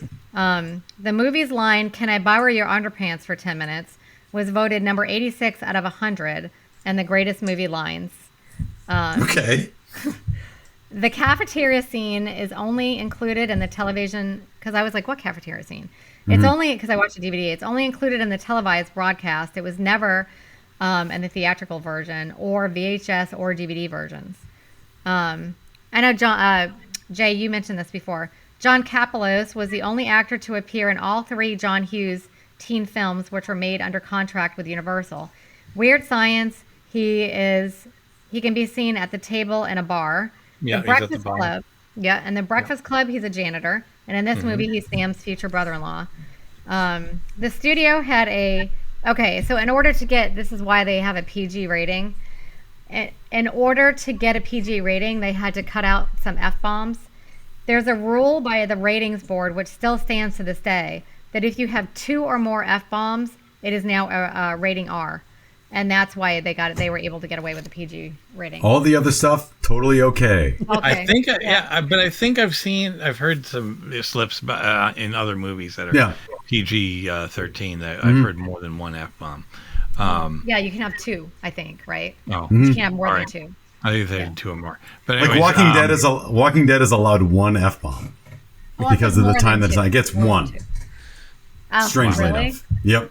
Yeah. So. But like the nude scene, it wasn't long, but it's kind of long for a PG movie. Mm-hmm. Front and back. And yeah, it was kind of surprising. Not exactly, it's someone in a hospital. It's someone. I'm just saying, I'm not offended by when I say offended by anything. I'm not looking at that going, "Oh my God, this is sick." Yeah. But no, I know. My son's asking me, "Can I watch this?" I go, "Well, it's not exactly the most friendly PG movie for a child that's 10 years old." Sure. You have to fast forward some I don't know. We're gonna wait on this one, buddy. Yeah. All right. Let's watch this other movie that's PG-13 that's a little more appropriate. No doubt. You know what I did when the kids were younger? I made them hold a pillow on their lap all the time. And if I couldn't remember if something came up and I saw something, I go, "Quick, hold the pillow up." And I would fast forward the scene really quick and go, "Okay, it's fine now." Well, that's all right. That's being responsible. Yeah. So, but it didn't bleep out anything. But yeah, that was it. Cool. All right. Here we go. Final Judgment. It's gonna hold up Now, the final judgment. Are you ready to rubber stamp this bitch? Here's the final judgment. Final. That is the key word. Final. Mm-hmm. Most final.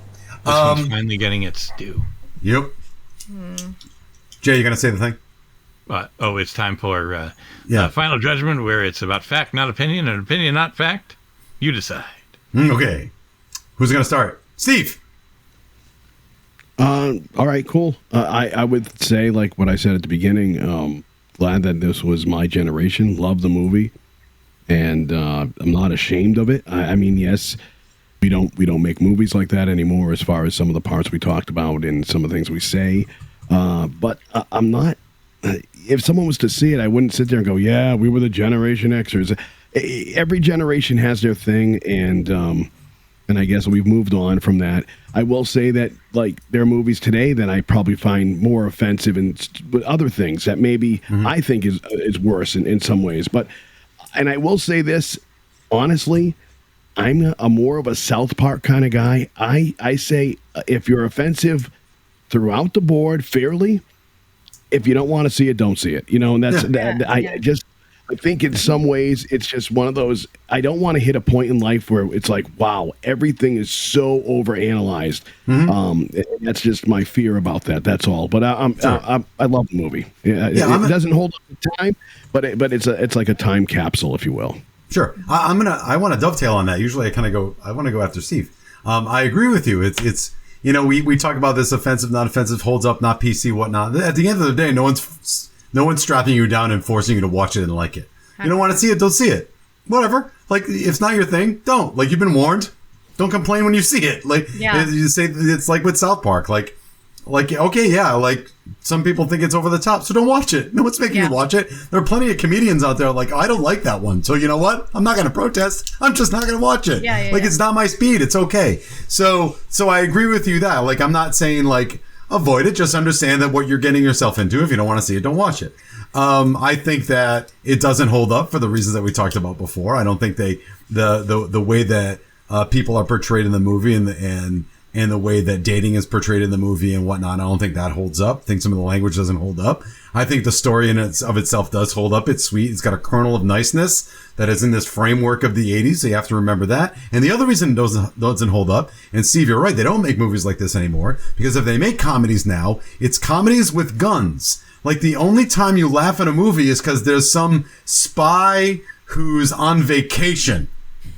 You know what I mean? And he's going to beat the fat bad guys and then do so, say funny things. And not saying that's bad, but they don't make these movies like that anymore. They usually end up on Netflix. And as I've said, Netflix movies are okay, but they usually have this sheen of, but it really smells like a Netflix movie. It's just not quite great. You know, it's always got that vibe. So I think it doesn't hold up because they just don't make movies like this anymore. They always make movies. It's an action movie that's also funny.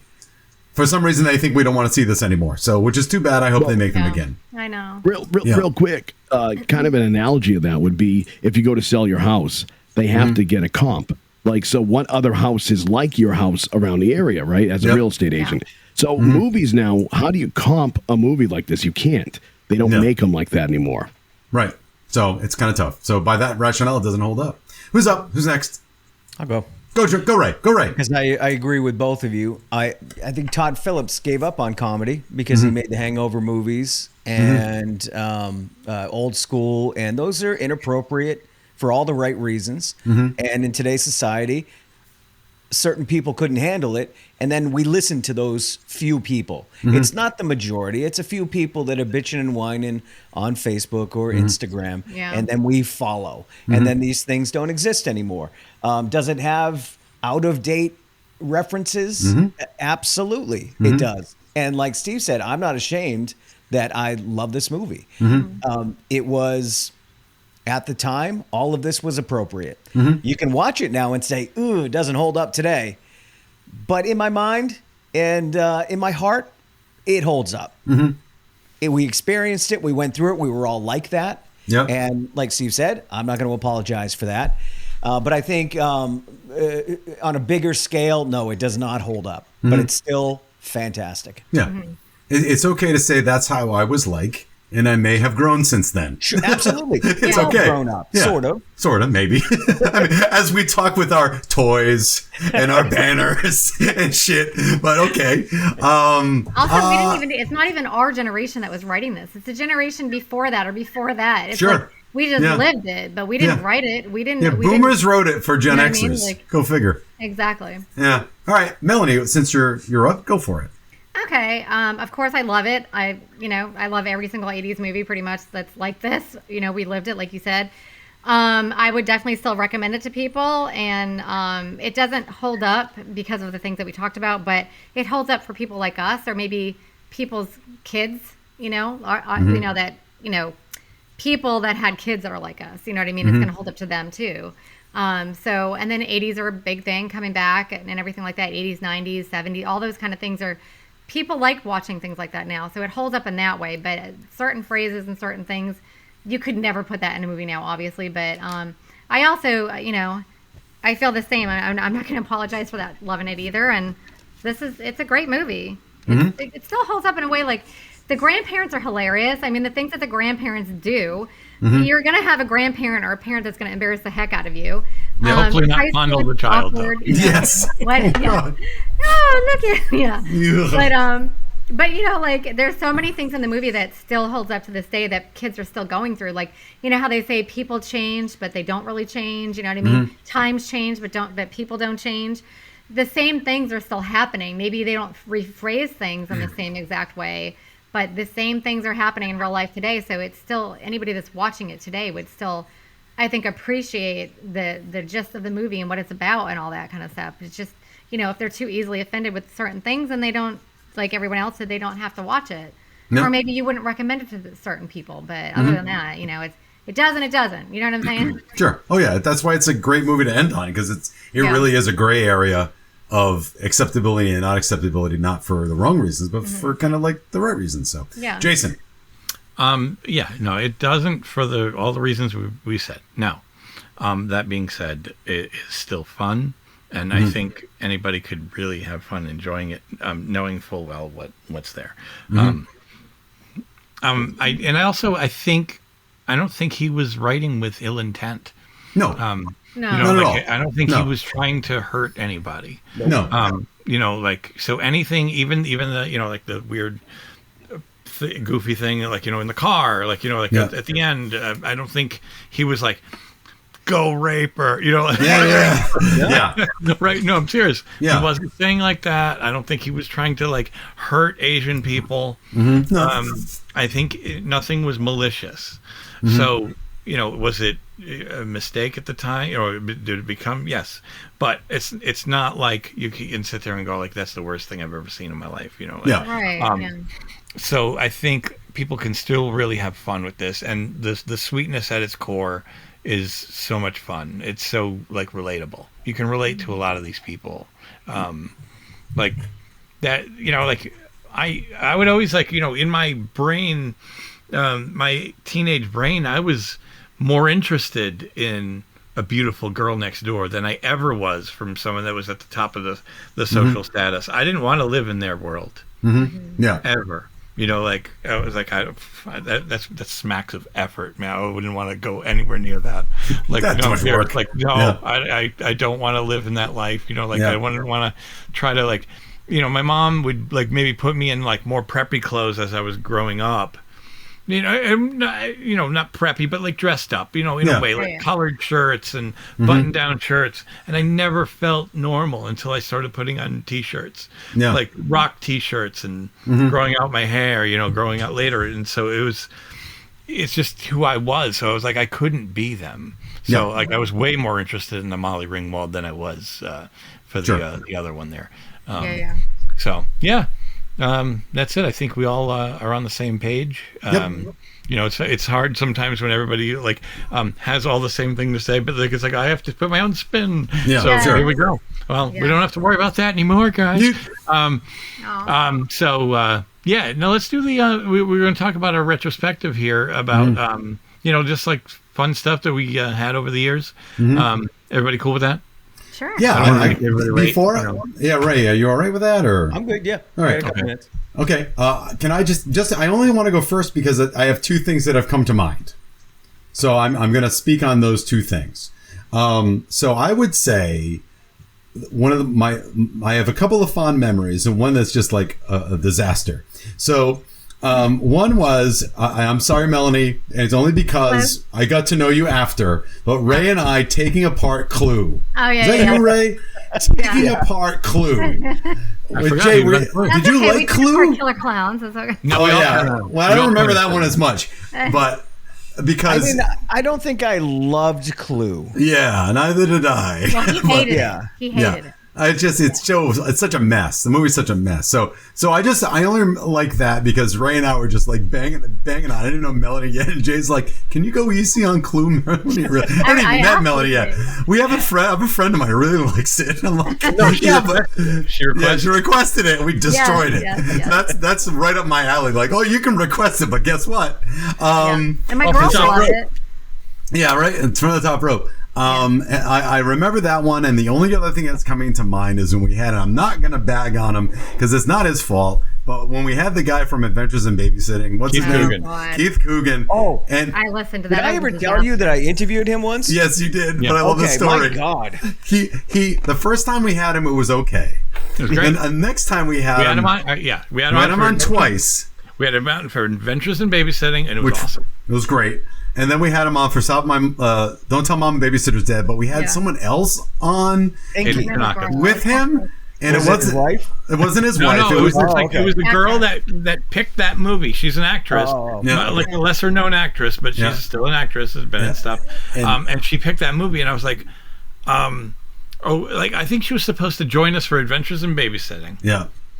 And she couldn't make it, so we asked Keith if he could join us again for that with her.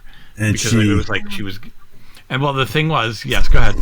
She lost. First of all, she wouldn't stop talking to Keith Coogan because she was just fanboying on the fact, and because they're both LA people that are always self-promoting because that's what you do. Yeah. Like if you're in showbiz, you have to always self-promote. What project are you in, and blah blah blah, right?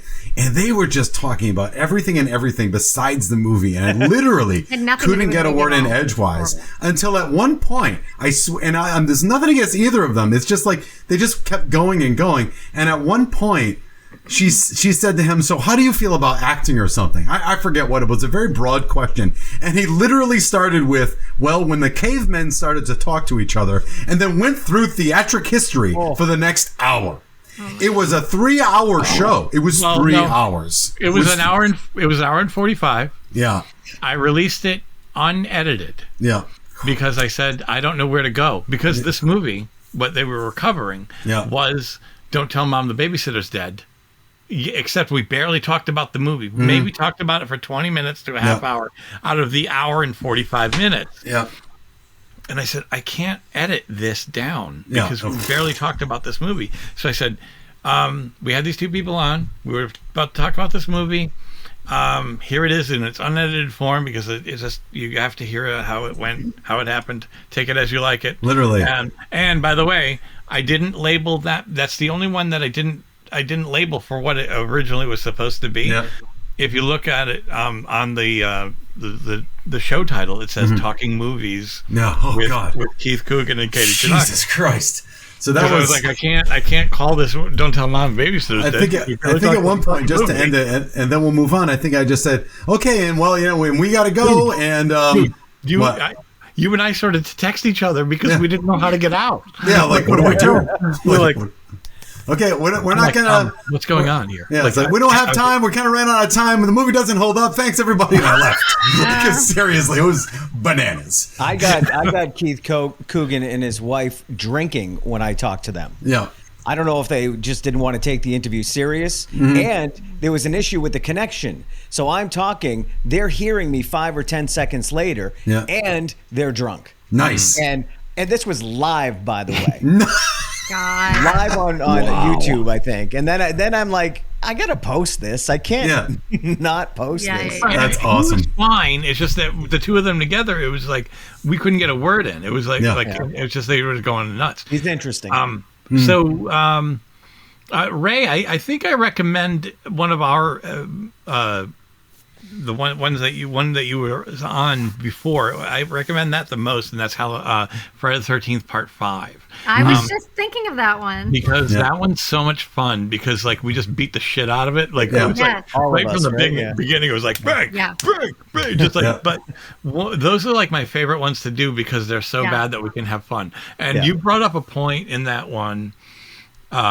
How do you remember this shit? I can't remember anything. I'm like, I was on that episode. Right. I was going to mention that because that's one of my favorites. You brought up a point in that episode that made me laugh so hard because I never noticed it in the film, even though I saw it 100 times. I saw it, and then you said this, and I was, oh my God.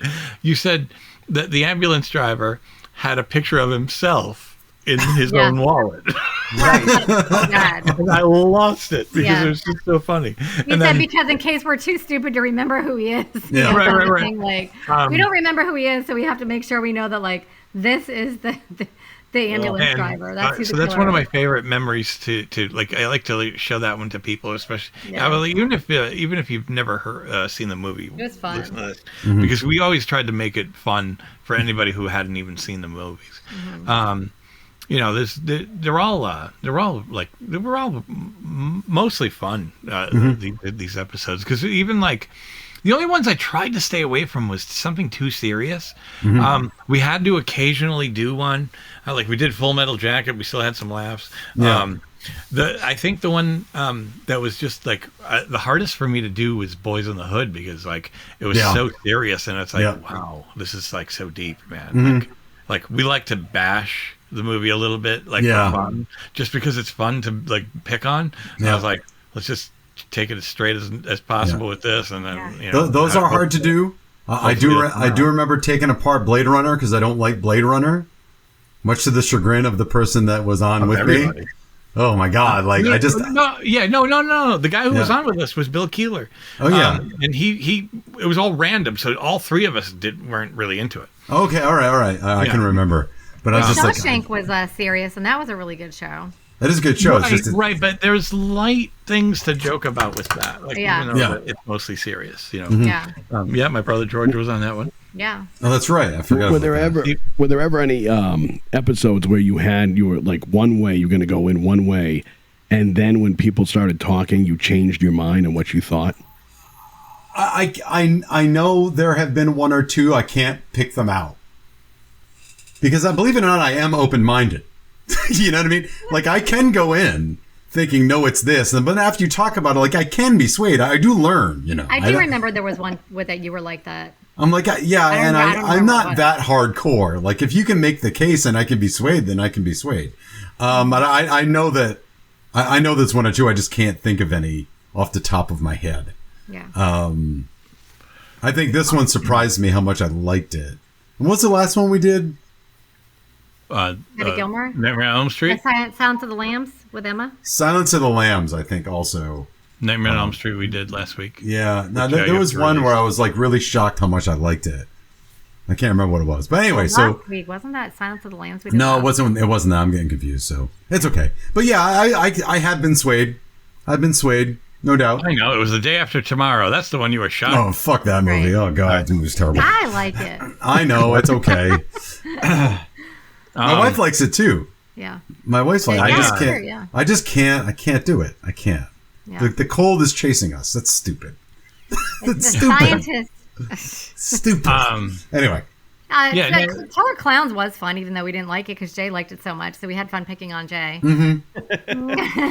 Killer Clowns were hardest spaces. I thought it was good, even though it wasn't on video, but because I thought we were all so into the movie, we had so much fun talking about it. Mm-hmm. What? Trick or Treat. Yeah. Can I? And I'll say this as kind of like a last thank you, kind of.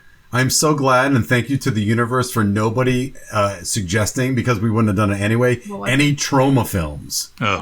I'm very thankful for that, because that is the worst. Name That's Toxic Avenger. Toxic Avenger, Class of Nukem High. Okay. Terrible. I tried watching Toxic Avenger recently, and it's the worst. They're trying to make one that's like modern now and probably like more Peter Dinklage friendly. Yeah. It's not even that. It's actually, I saw the trailer. It's very reminiscent of the first one. Very schlocky. Yeah. But to me, all of those trauma films are like, they're like Hustler magazine. It's like just gross and not okay. And it's not even like pornography. It's like awful, gross. It's just gross. All of it is just gross. You know which one was good too was Gremlins. I just remember laughing so bad on Gremlins. Yeah. There's just been too many. Chris wasn't there for that. All of them. I missed Gremlins. I was sick. I went through a spate. Friday the 13th we did, Ray, and I was he had to cut me out at the end of it. I had to keep replacing her. Looking like this, like I had to keep looping her in, like yeah, like when she was like sort of smiling, looking normal. Because like towards the end, she was like, "We don't drink during during the show as much as we used to." No. Well, she was also under she was kind of going through. She hadn't had a lot to eat that day. I didn't eat nothing. I don't think I ate anything except for like breakfast or something, and then it was this wine that was in the fridge that apparently, I guess this is why you shouldn't drink old wine, because I don't even understand. I don't even remember when I opened it. It had been in the fridge for probably like, I don't know, 6 months or a year already opened, with a little cork thing in there. And I only had like a glass and a half of wine. I took a handful of vitamins right before the show. And then I was like, I'm going to throw up. It was so sick. Right. I know. So like I helped her out by like just looping like, her looking okay. It looked like the end of the Chips episode, Melanie. They're all just smiling. Yeah. Melanie had mentioned, Peggy Sue Got Married. That would have been a fun one to do, which we had never done. Another one that I wish we had been able to do was E.T. I think that would have been a fun discussion. Sure. Because I remember Chris, you had said that Spielberg had said like people really needed a good, healthy, an uplifting cry. A what? An uplifting cry. Right, and dude, I say that about that now. Mm-hmm. I say we all need that. Yeah. We all need a movie like that everybody flocks to the theater to see. They can't wait for it to meaning I'm not waiting for this freaking thing to be released on digital. I want to see it in the theater, and then it stays for a long time where people just love it and feel good. And that's why we did this show. It's like we had, we were both inspired by How Did This Get Made, and we weren't trying to replicate that. We wanted a comedic angle on what we were talking about. We wanted to laugh a lot, have fun, and break it down as in a serious way too. And that's kind of what we and then you and I discussed this like on the phone first. And then we said, well, let's go with a couple of test runs. We're just going to just do it. We're not even going to record it. We're going to test them. So we did 2 that we tested, and then one third one that we actually recorded, and we ended up releasing it. It was Tootsie. The other 2 were After Hours and Ruthless People. Those were the ones that didn't get recorded. Right. But I recommend both. And we tried real hard to just time it out and see how we were going to figure this out, because we had no fucking clue what we were doing.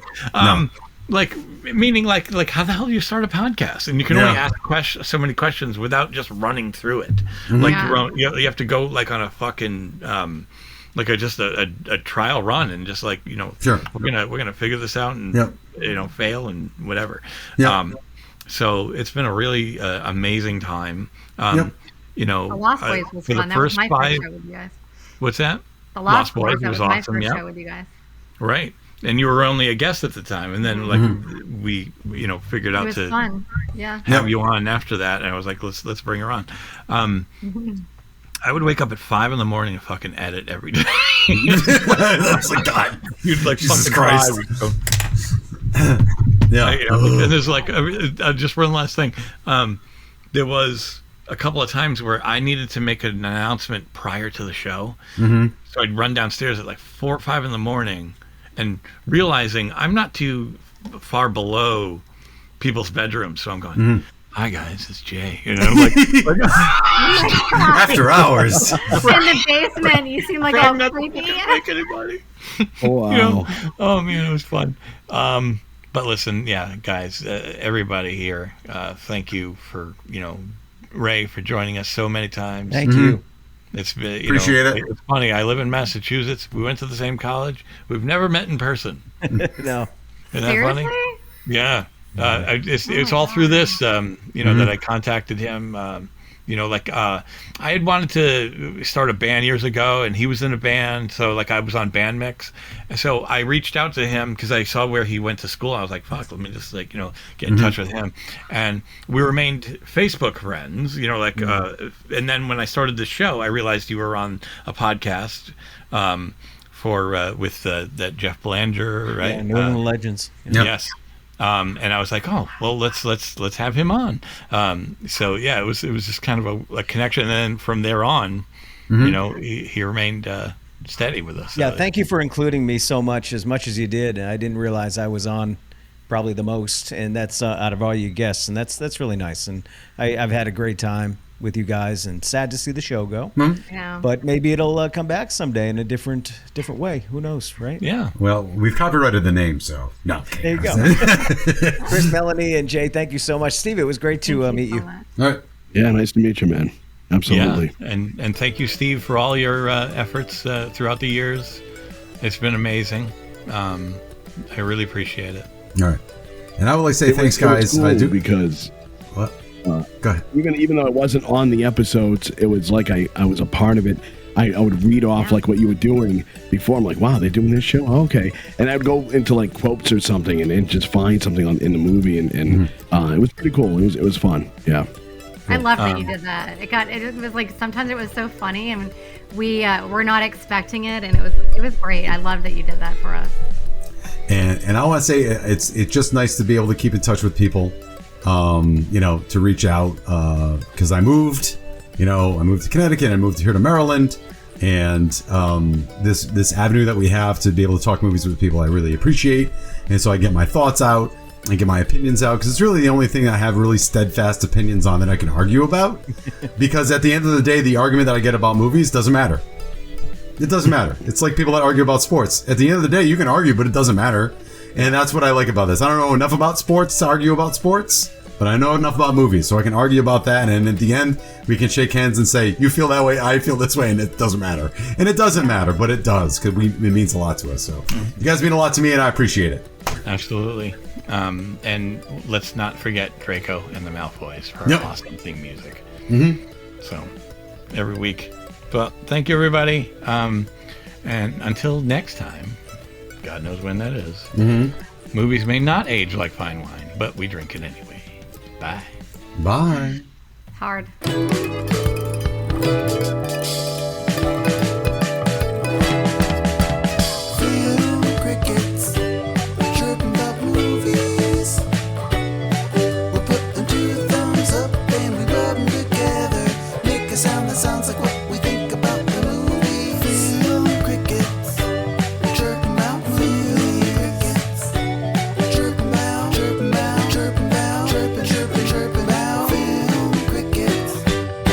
About movies.